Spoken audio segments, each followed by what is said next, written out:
નમસ્કાર દર્શક મિત્રો, હું છું રિપોર્ટર યાસીન બાબોર અને આપ જોઈ રહ્યા છો ફતેપુરા લાઈવ। આજના મહત્વના સમાચારની વાત કરીએ તો રામનવમીને અનુલક્ષીને ફતેપુરા પોલીસ દ્વારા રામયાત્રાના રૂટ ઉપર ફતેપુરા નગરમાં ફૂટ પેટ્રોલિંગ કરવામાં આવ્યું। તારીખ 5 એપ્રિલ 2025ના રોજ ફતેપુરા પોલીસ દ્વારા ફતેપુરા નગરના વિવિધ વિસ્તારોમાં ફૂટ પેટ્રોલિંગ કરવામાં આવ્યું હતું।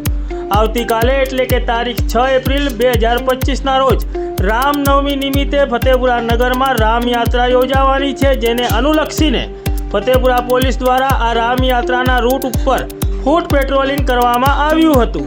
ફતેપુરા પોલીસ મથકના પીઆઈ જે.એમ. ખાટના અધ્યક્ષ સ્થાને આ ફૂટ પેટ્રોલિંગનું આયોજન કરવામાં આવ્યું હતું, જેમાં ફતેપુરા પોલીસ મથકના પોલીસ જવાનો અને મહિલા કોન્સ્ટેબલો ઉપસ્થિત રહ્યા હતા અને ફતેપુરા નગરના વિવિધ વિસ્તારોમાં ફૂટ પેટ્રોલિંગ કર્યું હતું।